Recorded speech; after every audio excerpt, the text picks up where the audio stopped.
By popular request, we have pleasure in bringing you a previously unbroadcast episode of Low Traffic Neighbourhoods for Beginners.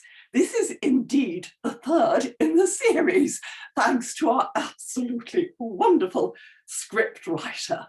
It's particularly important in a time of elections, of course. It is early evening in a living room somewhere to the east of Stonyhurst Bridge. Our friend Petey is sitting in an armchair reading a letter. He looks perplexed. His wife Meg is in another chair drinking tea and knitting what looks like a Fair Isle jumper. What you got there then, Petey? It's that letter that came from the council the other day. Is it a good letter, Petey? The council's letters usually are, aren't they, Petey? Well, I'm not sure. According to this, we shouldn't be here. Shouldn't be where, Petey?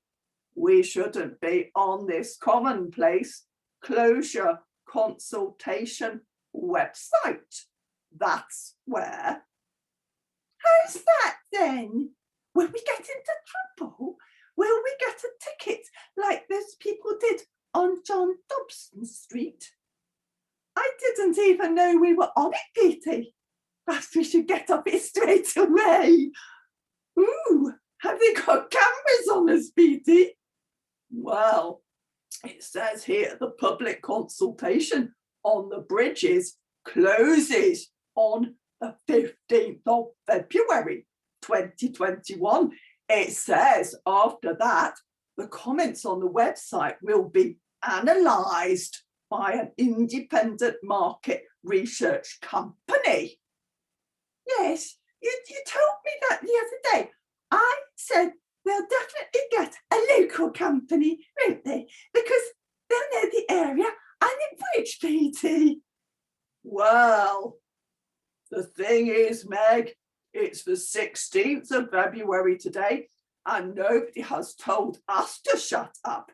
In fact, it now says on the website they're going to keep it open after all to gather feedback about the ongoing experimental closures. Ooh, so how will that work then, Petey? Will the independent market research company just ignore everything that's put on after the 15th of February?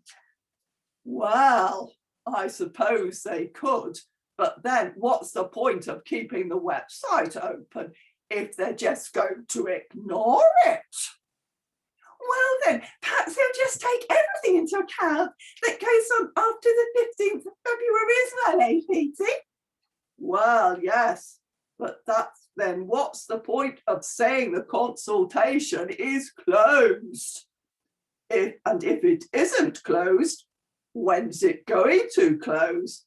When will the independent market research company be allowed to say, thanks very much, we'll draw the line here so we can start going through it?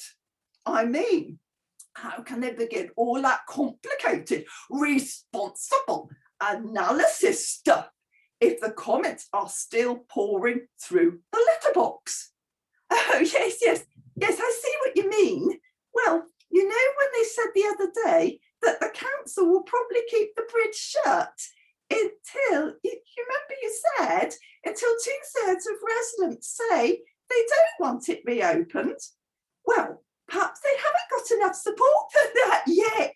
So perhaps they're just keeping the website open to see if they get it. Then if they do, they'll thank everybody and say the consultation's properly closed now. Is that right, Petey? Oh, yes, that'll be it. Well, that's a relief. So we won't get into trouble for being on the website when we shouldn't have been. Thank goodness the deadline wasn't really the deadline at all, or at least it wasn't, unless enough people wanted the bridge shut for good. Trust the council to come up with such a clever plan. I never have thought of that. I suppose the website could stay open for months now. So they might as well tell the market research company to go and research something else for the time being. Perhaps they could go and tootle around on those new e-scooters for a while and see if they are any good.